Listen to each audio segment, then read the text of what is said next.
Manpreet on the other side, Jake Noerka here, lock of the night joining me. I already did an introduction, but I messed up technically. So Manpreet again, how you doing, man? I'm good. And just to, pull the curtains back a little bit for people, he called me the best handicapper out there. And I don't know. I don't want to take that title. I mean, there's a lot of very sharp minds in the game, but if you want to call me one of the best MMA betting content creators out there, I'll take that crowd. I mean, I put a lot of pride into my work and really showcasing that I care about what I do by putting the effort and the work into it and the production, all that type of stuff. So I appreciate it, man. Long time coming for us here, but glad to finally get out of the way, especially for a big card like this, UFC 281. Yeah, dude, massive card, and he's not wrong. I did call him the best handicapper in the world, and he's certainly in my fave 5 at the least. But yeah, man, UFC 281, crazy card. Possibly card of the year. I am driving up Saturday. Some things still need to come together, but we'll see, man. Super excited to talk about it. Let's tease ourselves a little bit and talk last week first before we get into this massive card. Last week, UFC Vegas 64, Marina Rodriguez going down to Amanda Lemos. What were your thoughts on the card, man? I think you came out a little bit negative on the night, possibly. Yeah, I was like minus half a unit roughly, and it would have been green if Miranda Maverick could have gotten her hand raised in terms of getting a finish. I felt like I got a pretty good line there, but I felt like I had a little bit too much confidence on the Marina Rodriguez side going into that fight. Same. She ended up breaking the night for me essentially, but I didn't expect the fight to play out so tepid early, right? Like it was very slow paced, and that allowed Lemos to stay in it a lot longer than I expected it to. And once they started finally letting it go, that big Lemos power served its purpose early in that third round, and she was able to get the finish. But betting wise, it was weird. We had all favorites won except the main event, pretty much. So tough to really extract much value out of there unless you went big on the Amanda Lemos side. But yeah, it was a fun card. It was a good, appetizer to what we're going to be talking about later on in this podcast for this weekend. So I'm fights are fights at the end of the day, Jake. Fights are fights. I mean, and there were a lot of finishes. Very entertaining night. I too was very high on Rodriguez going in. I was one of those people that said maybe it was a little bit of an early stoppage, but I don't know how much that really would have mattered anyways. I got lucky. Me and my buddies on Twitter have a parlay pool where we throw money in every week and keep it going. Winner takes all whenever the parlay hits. 10 fight parlays. You need all 10 to hit. Our parlay pool is like hundreds and hundreds of dollars, man. We've been racking it up for months at this point. I was 9 for 9, dude. I needed Marina last week. Oh, I was going to take it. So what I did, obviously, was I hedged heavy on Lemos. Okay. Lemos won. I still had a great night because of it. But, dude, that close for going 10 for 10. That dude, whenever you're able to hit those types of parlays, there's no feeling like that. There's really no feeling like that. So I know it's coming in the future. I know it's coming. But yeah, goddamn, Amanda Lemos. I know, man. And Marina, I hit her up on Instagram and she told me she'd give me an interview after she got the dub. And now I'm just like, do you still want to do it? I talked to her briefly. She is in good spirits. Yeah. Anyways, let's talk what everyone's waiting to hear. UFC 281, Madison Square Garden, November 12th. Main event, Israel Adesanya rematching for the third time. Alex Pereira, first time in MMA. I have that bet to talk about. We'll talk about that later. I like to start at the bottom of the card, work my way up, make the viewers wait a little bit. So I'll start with my first single of the night. I have 3 singles and then a parlay to cap it off. First single of the night, I'm going with Nikolai Negumereanu. Nikolai Negumereanu. Woo, that's a rough one, man. At plus 105, going up against easier to pronounce Carlos Ulberg. Carlos is right now a minus 125. I am on the Nikolai side, man. And I think I heard you briefly talk about this during one of your shows yesterday, but 4 years younger here, 4-fight win streak, super, super durable guy who just pushes an impressive pace, pushing forward. He has great wrestling and strong hands. Ulberg obviously trains with that city kickboxing gym. Amazing down there. But we've seen him beat Chinny in the past with his fight with Nchukwu. So I tend to think maybe Ulberg's pace, his cardio is going to be an issue as this fight drags. And we know that is not going to be the case for Nikolai. So I think if Nikolai can survive like an early barrage of technical kickboxing from Ulberg, he could be a live dog here. Yeah, I share the same sentiment there. I took the shot at plus 100, but I think it's like his grit, it's his durability, his ability to push a pace a bit. I mean, put Ulberg through the grind essentially. Like Ulberg's not going to be able to Fabio Charant his way to a decision victory here, right? Like he was able to just touch him up from the outside. Fabio does nothing like he always does, and he ultimately comes out on the losing end there. But Nikolai's going to stay in his face. He's going to push him up against the cage. He's going to make it a dirty fight, and I think he thrives in those spots. Obviously, Ulberg will be dangerous early here. He has this tremendous striking advantage given his kickboxing background, but that's the price you pay when you're taking an underdog. There is obviously going to be a bit of a threat, but I think from an overall skills perspective, I still think Ulberg is the better fighter. I think it's just, the grindier guy here, right? We've seen Nego Mariano do it time and time again. And I was very low on this guy when he first came into the UFC, especially losing against Saprabek Safarov. But since making his return against Alexa Kamor, the guy's been looking good enough to back at underdog odds whenever you can get him there. Cashed him last time against Pretoria, hoping we can do it again here against Carlos Ulberg. Am I wrong, or did he get, I know he won the fight, but did he get clipped in the first round, his last fight? I wouldn't doubt it. Yeah, I mean, like Ihor is that guy that would go in there and hurt guys early and get them out of there. But maybe I can't recall off the top of my head. He must have. I haven't rewatched the fight yet, which I'm meaning to. But I think I recall him getting clipped, getting up and being fine and winning the fight. But that is a concern for me if that is true. I have to go back and watch, as I said, because Ulberg, he's going to clip you and he's very technical with it. That's like that's my concern here. And that's why he is the favorite. Because as you said, he has the better skill set, so to speak, but MMA is not necessarily a game of a skill set all the time. It's MMA, fists, knees, and elbows. Anything can happen. Yeah. Like the way that I like to look at it is like Carlos Ulberg is probably the better athlete. Sure. Nego Mariano might be the better fighter, if you guys know what I mean by that, right? Like mixing in all the intangibles as well, not just the kickboxing background, but everything else that goes with it. Yeah, so interesting fight here. Watch the line. I think it's probably going to close, end up maybe a pick'em. I could be wrong. Maybe Ulberg will come out further on top. But as long as I'm going to try it again, Nego Mariano. Hey, nailed it. As long as Nego Mariano stays the underdog, I'm going to cash it, man. So I like that you're in agreement. Always makes me feel good. I'm going to jump forward here already to my second single, and it's the co-main event, or the co-main event before the strawweight belt. Dustin Poirier going up against Michael Chandler. Presumably the fight of the night. Two absolute scrappers, brawlers. Hands are going to be flying. I am on the Poirier side at minus 225, Chandler plus 175. When I wrote this, now Poirier is a minus 225. He opened around a minus 160, which is where I put the bet on. So I have a Poirier minus 165 bet out. That's what I like. I am hesitant to say Poirier as a single minus 225 bet him, but I genuinely think Dustin wins this fight, man. I think they're two similar fighters in the respect that they like to throw and bang, especially Dustin as of late after Khabib. His whole style's kind of been bring it close and let's dirty box. And I'm going to show you I'm stronger. I have the better chin and my fists are stronger. He beat McGregor, Hooker. That's his thing, man. I think he's super technical and strong with the fists. He has great wrestling all around. Dustin Poirier is just a great fighter. I'm not taking anything away from Michael Chandler. Michael Chandler is just someone that needs it to be a little bit of a chaotic, dangerous fight to excel. And I think his style going up against someone like Gaethje really worked. Even though he lost a fight, Gaethje's the kind of dog that Chandler is. I don't think Poirier is going to fall into the same kind of traps Gaethje was doing. I like Poirier here, and I'm afraid you're going to say you like the Chandler underdog. At the current line, it makes more sense to bet Chandler, in my opinion, right? Like plus 180, I could see that. But largely, I am in agreement with you. I do think that Poirier is the side here.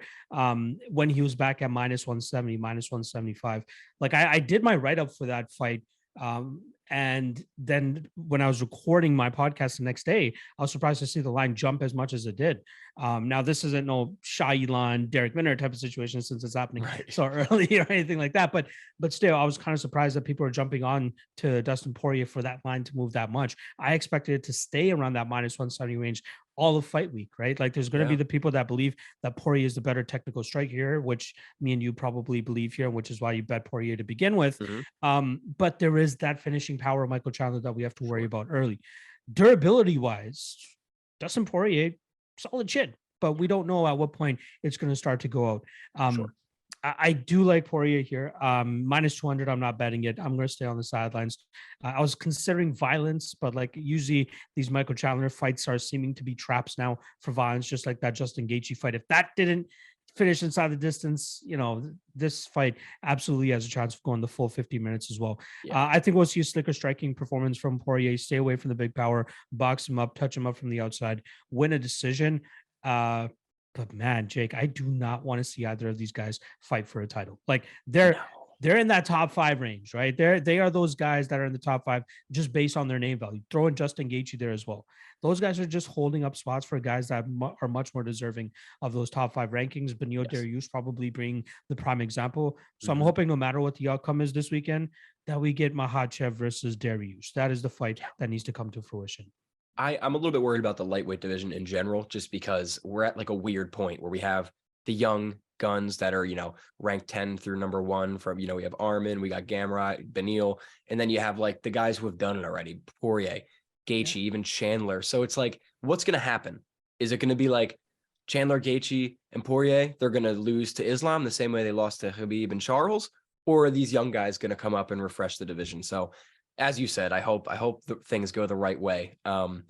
Another thing to like piggyback off that though, and just with this 281 card in general, any big card, I'm talking this fight specifically still, but if Chandler goes out there and wins, it's something that I'm going to be watching and not be surprised about, right? I think Dustin wins. I'm betting Dustin at the minus 165 where I caught him. But if Chandler goes out there and wins, I'm not going to be surprised. If Pereira goes out there and wins, I'm not going to be surprised. If it's cards like this where there's so many big fights, anything that happens, you can't really be surprised about, because that's how the UFC builds them, man. They build them for excitement on either side of the line, really. You know what I mean? No, for sure. I absolutely agree with you. It's similar to the poster that you have in the back there, the Gaethje Chandler, Nama you saying, I think it was Kamaru and Colby as well in the main event, right? If I'm not mistaken, is that the card? Bing. Yeah, Usman Covington too. Yeah. That fight, that card was straight fire. If I'm not mistaken, also I believe Aldo and Jan was on that card as well. There's a lot of great fights on that. That card. Was 267 or 269 or which one is that? That's 268. That's 268. Right? Yeah, that was New York. I think Jan and Aldo was Abu Dhabi, right? Yes, I think you're right. I was there and I didn't see Aldo. Was it Marlon Moraes and somebody, Moraes and Aldo, or was that a little bit earlier? Aldo wasn't at 268 because I was at 268 and I never seen Aldo fight in person. My memory is getting all jumbled up now. But either way, just like similar to that card, though, there are a lot of fights where you're just like, this could go either way. Chandler could have started Gaethje early, right? Zhang could have won that decision. Very close fight there. Yep. And then Colby and Kamaru, they're always going to have close fights, no less. But yeah, I'm excited for the Poirier Chandler fight. We know it doesn't really mean anything ranking wise, or hopefully not rankings wise, but entertainment wise, we know they're going to bring it. And that's how I feel about this card, man. I'm going to bet. I'm going to hope that all my bets hit. But the thing about it is, at the end of the day, this is an entertaining card, and I'm a fan before I'm a handicapper. So let's go, dude. And speaking of let's go, let's talk this main event where I have another bet out on my boy Israel Adesanya. Right now, he's a minus 190. Pereira is a plus 155. Like Poirier, I call it Adesanya as a minus 165. For me, man, this bet's all about the experience. Obviously, Pereira is 2-0 against Israel Adesanya, but it was not in MMA. MMA is a completely different animal. And a lot of people are like, Israel Adesanya doesn't fight like he's an MMA all the time. He fights like he's a kickboxer. That may be true, but he's still going up against MMA fighters in the sport of MMA, in the highest level of MMA in the UFC. Alex Pereira, I think, is something like 377 days he's been in the UFC or something like that. I mean, I don't know how many kickboxing fights he has. I know he has dozens and dozens, and he has a lot of success there, beating Izzy twice. In MMA, he's starched Strickland. He has some good finishes and victories, but for me to sit here and say at an under minus 200, Israel Adesanya, who has beat the likes of the people who he has beat, who has been on top the way he's been on top, to be under minus 200 against Alex Pereira in MMA, I have to bet Israel Adesanya. You know what? I do understand why the line is where it is, because the advantage that Israel always has over his opponents is the striking, right? He outstrikes everybody, whether you're a power puncher like Paulo Costa and Jared Cannonier, or you're a little bit more finesse with it like Robert Whittaker. Sure. Israel Adesanya is going to be a hard mountain to climb, but Alex Pereira, can match him, at least, experience wise in the kickboxing realm. And that is likely where this fight is going to play out most. The defensively speaking, from what I've been seeing from Pereira and his grappling, I think he'll nullify anything that Izzy tries to put on him, right? I think Izzy will be good in terms of changing levels, throwing feints out there and making it look like he's going for takedowns, just to take advantage of that, aspect of mixed martial arts. But I still think it's going to come down to a kickboxing fight. And in the kickboxing fight, although still 0-2 against Alex Pereira, he still showcased in those kickboxing fights that he can be competitive, and likely should have been, at least won that decision, the fight that went to a decision. And then he even rocked him in the fight that he ended up getting knocked out in. And I'm curious to hear your thoughts, and I'll give you my thoughts quickly. But like, in regards to the mixed martial arts gloves compared to kickboxing gloves, who does that favor? Initially, I was thinking Alex Pereira, but then after watching the fights, I'm like, it seems like a lot of the combinations that Izzy was landing on Pereira was getting caught on the guard of the gloves. When you have smaller gloves, he's going to be able to cut through that guard a little bit easier and land more shots. Obviously, on the flip side for Pereira, less padding, more power, maybe it helps him out in that aspect. But we saw good enough striking defense, even in the kickboxing fights from Adesanya, that make me believe that his combinations that he lands will eventually be more effective than Alex Pereira. Let me get your quick thoughts on the glove situation. I know UFC gloves are 4 ounce, correct? Or are they 6 ounce? I believe so. So I know Muay Thai is 10 ounce. Do you know what kickboxing is? Is it 10 ounce? It's somewhere between 10 and 12, I think. I'm not sure if it's more than that. Just training. I don't fight. I do some light sparring here and there. Yeah, but likewise. Wearing 10 ounce gloves and then going to wearing 6 ounce gloves, huge difference. Yeah. I mean, just on my bag downstairs, just in my stupid gym with my idiot friends, like big difference. The 10 ounce gloves, you can really easily cover. MMA, man, that's not the case. And Izzy's not really the fighter who's going to really get you against the cage and throw the hooks from the side. He's much more technical, going to keep it from a distance. But I don't actually know how much the gloves will come into play in this fight, especially because Pereira has seen fights in the octagon with the smaller gloves and he's gotten finishes with them. My thing with that is, and this goes back to the experience, I just think Pereira was rushed for the rematch here. I don't necessarily think Pereira is a top 3 fighter in the middleweight division. I could be completely wrong. This is all speculation, but we haven't seen him fight the competition Izzy has. So even though this may be a great stylistic matchup between Izzy and Pereira, my thing is, like, does Pereira really belong in this spot? Or is this more of a stylistic, let's sell the tickets, get Pereira to the top fight? You know what I mean? This is a storyline. This is it was obvious that they expedited Pereira's path to the title, right?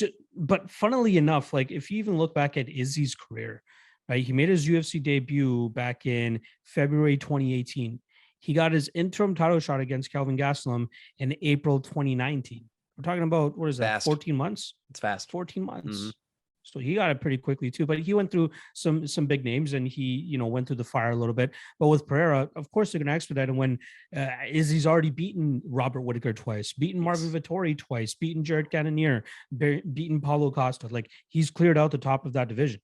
There's nobody else really at middleweight that we're like, this guy could be the guy. Bo Nickel, maybe. I was going to say Bo Nickel. Of course you're going to say it.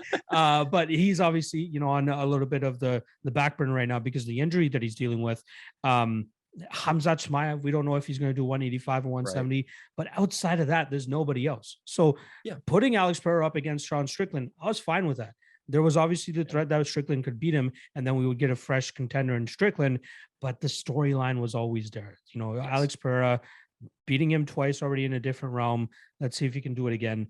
I don't even think I told you exactly how I'm playing this. I'm not even playing this fight to begin with, but in terms of predicting it, I'm going to go Izzy. I do think that Izzy likely wins this matchup. The big power is there for Alex Pereira, but that's why I'm kind of hesitant in terms of actually betting this fight, because I think the odds are actually accurate, right? They were accurate around -170, -180. That's how I think the odds should be. So personally, I didn't see an edge in terms of betting it. I'm okay with Izzy winning and not cashing a bet on it. Maybe I'll have it in like a degenerate parlay or something like that. Sure. Of course. But in terms of like actual real money, serious money betting a straight money line, I'm just going to sit back and watch this one. Izzy should style on him. Izzy should win this down the stretch. Round 4 or 5 decision, maybe a little bit of a poke on that.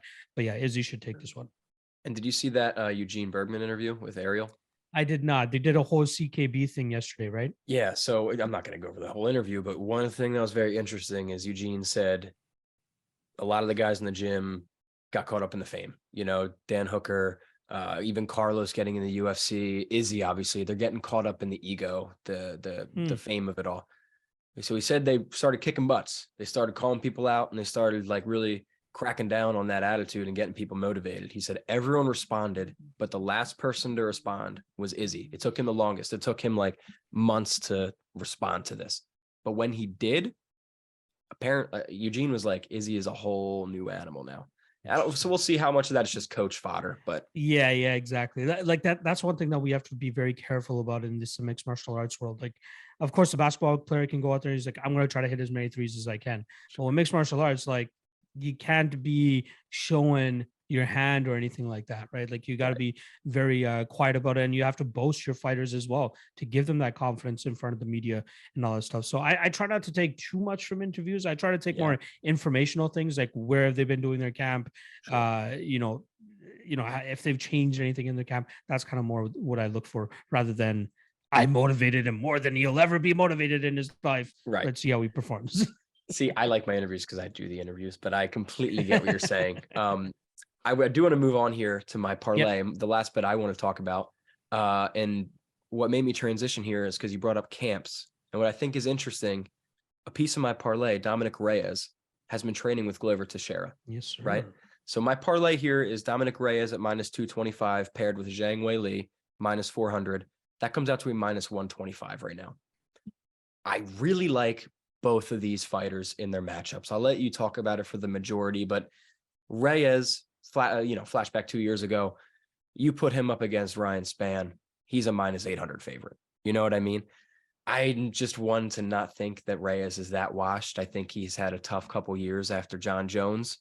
I still think he's Dominic Reyes, and I think we're going to see him outclass Ryan Spann. Zhang Wei Li, obviously she's going up against the champ. Carla Esparza is great. But my thing is, can Carla get her game plan going here? Can she wrestle Zhang Wei Li? Or is Zhang Wei Li just too good, too strong, and too powerful for that to work? So I love the parlay, and I would love to hear your thoughts on it.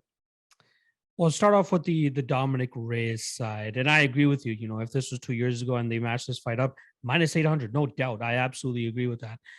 My concern more so is, has the knockouts and has the durability taken a hit? Sure. Right, that loss to Yuri Prohaska was devastating. Getting knocked out by Jan Blachowicz, that was devastating. I don't like using the word washed. You know, I know a lot of people like to throw that around a lot, like easier, but to me that means like this guy's skill set is completely gone. He's slowed down, blah blah blah. But in regards to Dominic Reyes, it's more so, has his durability left him? Not so much that he's washed, because I'm sure he can still go out there, and if he had the chin of Roy Nelson in his prime, he would still be able to beat on dudes with his combination striking, his length, his reach, all that stuff. Like, he would look amazing. I have no doubt about that. It's more so, can he take the big shots from Ryan Spann? Ryan Spann, say what you want about him. You know, he had a big run coming into the UFC after he got starched by Carl Roberson on the Contender Series way back in the day. But in his last 5 fights, he's exchanged wins and losses. It's when he takes steps up in competition that he starts to falter. And this is a step up in competition against Dominic Reyes. But my concern lays with, how will Dominic Reyes react to getting hit? That's the main thing. He's been out of the cage for almost a year and a half now, since he got knocked out by Yuri Prohaska. I think skill set wise, I think he can do good enough defensively to stay away from the big shots of Ryan Spann. But like that shot that Cody Brundage landed on Trishan Gore, I did not expect that to knock him out or drop him the way that I did. What if Spann can do the same thing here to Dominic Reyes? It's absolutely possible. Now, if you give me Dominic Reyes around minus 150, I'd feel a little bit more inclined to take a shot. Personally, at minus 225, I personally don't see the upside in it, but it might look, hindsight, minus 500 once it's all said and done. I see the angle. He is that much better than him. I don't know why I'm being so, tough on myself in terms of not getting to the window with Dominic Reyes, considering how much of a skill set advantage he should have. But I want to see him get his feet wet. I want to see him take a couple shots before I trust him with my money again, and then go from there. But he should win this fight.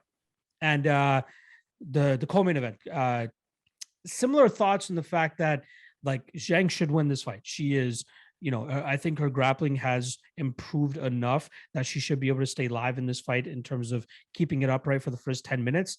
But after that, it starts to get a little bit sketchy. Like, it wasn't that long ago that, Rose Namajunas took her down in the 5th round and laid on top of her for 4 minutes, and Zhang could do nothing. Carla Esparza, in my opinion, much better grappler than Rose Namajunas, especially wrestling, right? Oh, yeah. But I think that her wrestling improvements that she's made with Henry Cejudo and the whole team over there, it will keep her in this fight for the first 2 rounds. And I think that's all she'll need to find that knockout blow against Carla Esparza. Carla's striking is not there at all, right? She showed glimpses of it against Michelle Waterson, but she can do it against women like that. Not against Alexa Grasso, not against Marina Rodriguez, not against Yan Xiaonan. She's shooting for her life and she's getting those takedowns. But I think she's going to face a little bit more of a, maybe we can call it the great sprawl of China here with Weili Zhang, that she can actually stuff a couple of those takedowns, stay in the upright position long enough to eventually get that knockout blow. But I'm telling you right now, Jake, if this fight creeps into the 3rd round, I'm going to live bet Carla Esparza. I don't care what the number is, but I think at that point that the majority of the knockout power from Zhang will likely have subsided. And from there, we could see Carla get in on the hips, land some takedowns, and go from there. So pick is still Zhang. I will likely make a Zhang inside the distance an official bet once we get that more widely available. But I have a little bit of reservations in terms of throwing her into every single parlay, because Carla, last thing I'll say about it, 6-2 as an underdog in the UFC, and I've cashed 3 of those tickets. She is a live underdog at all times. I've cashed the Esparza underdog 2 or 3 times. Did not know she was 6-2. That's crazy, man. I got against Marina Grasso and Yan Xiaonan, all who I'm fans of, right? I just paid chalk on Marina Rodriguez this past weekend and lost. Yeah. That's how much I think of Marina, but I bet Carla there because I knew if she got this to the ground, it's going to be tough. Could be the same thing here for Zhang. So tread lightly is all I want to say. I will tread lightly. Like I said, I appreciate the insight, man, because that's a great point you bring up. And like I said, Esparza is a great grappler. And for me, and I think kind of what you're saying too, is can Esparza implement her game plan before Zhang knocks her out?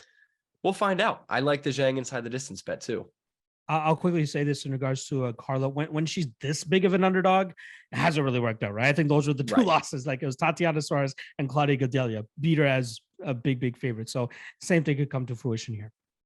Minus 400 in women's MMA, though. Not even just women's MMA. Minus 400 in MMA. That's scary, man. Fists can fly and hit the chin. Everybody should be at minus 110. But Lock, we got like 8 minutes here before Zoom kicks me off for not paying for the full version. So I just want to ask you, is there a bet you'd like to quickly break down that we did not talk about so far? I feel like this one is going to be largely contested this week, and I'm ready to stand firm and plant my flag. Julio Arce plus 175, a fellow Northeasterner. I think he's the better striker here compared to Montel Jackson. I think that he could touch him up, output, movement.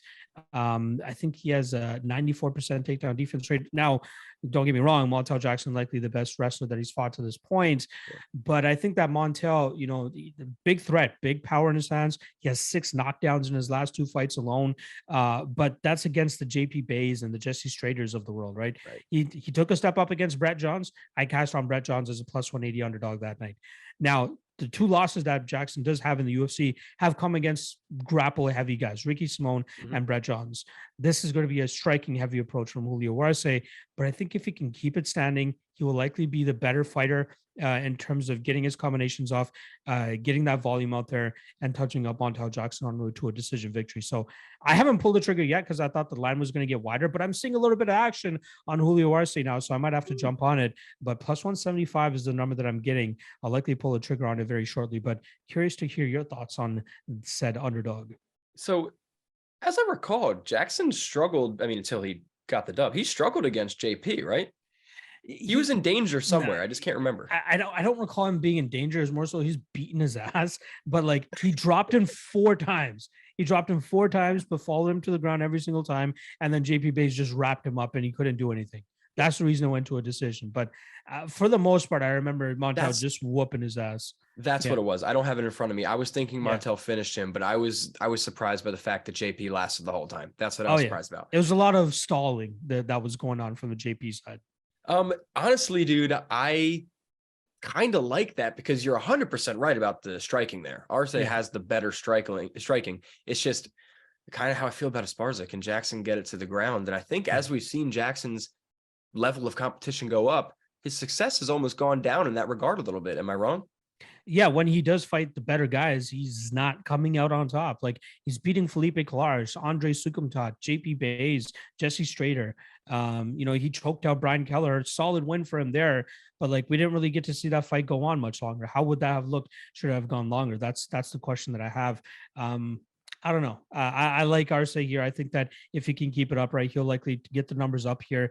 He faced a big striker last time against Daniel Santos, came out on top, almost tripled him up on strikes there.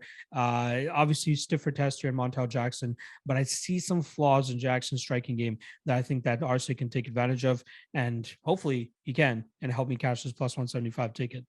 Love it, man. And just real quick, I do want to highlight a bet that you were talking about on your show the other day, just because I was with him yesterday, hanging out and interviewing him. Andre Petroski under 2.5. I don't have that line in front of me. I don't know if you do, but I love the sound of that bet, man. Love it. Because Andre specifically said, there's no way this fight's fit in the third round. And I know you don't take a lot from the interviews, but nah, I like Andre here, man. I like him a lot. Under 2.5, minus 175. So still not that bad, right? I the thing is, like, being in the position that I am and putting out the content and official bets that I do, I don't like tipping bets where it's not widely available yet. So that's why I'm waiting on the under. So if it's still around, minus 170, minus 180, I'll likely take a shot at that point when more books have it available. But yeah, I see violence there too. And hopefully he's not blowing smoke up your ass with that interview.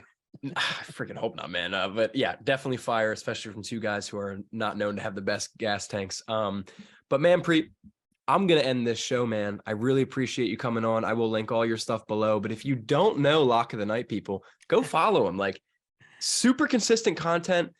Has won me a lot of money of recent because I haven't been following you super long, but always entertaining, always something to watch. Great insight. So, Manpreet, thank you so much for coming on, dude. And thank you so much for wearing your Sixers hat. Go Philly, bro. Let's go. I appreciate all the love. And hey, race to 6,000 subscribers on my YouTube channel. Hit it up. I am like 3 people away. It's been sitting there for like 2 weeks at 59.97. Get me over 6K. I would greatly appreciate that. Love everybody for checking out. And Jake, always a pleasure to come on. Next time, let's do it again. I can't wait. Of course, brother. I'm going to unsubscribe and resubscribe to get you to that number. I'm like 2 away from 100. So come on, people. Let's go. Let's get him up to 100. Get me something, bro. All right, Manpreet. But UFC 281, November 12th, Madison Square Garden. Enjoy, folks. Thank you very much. And Manpreet, have a great day, bro.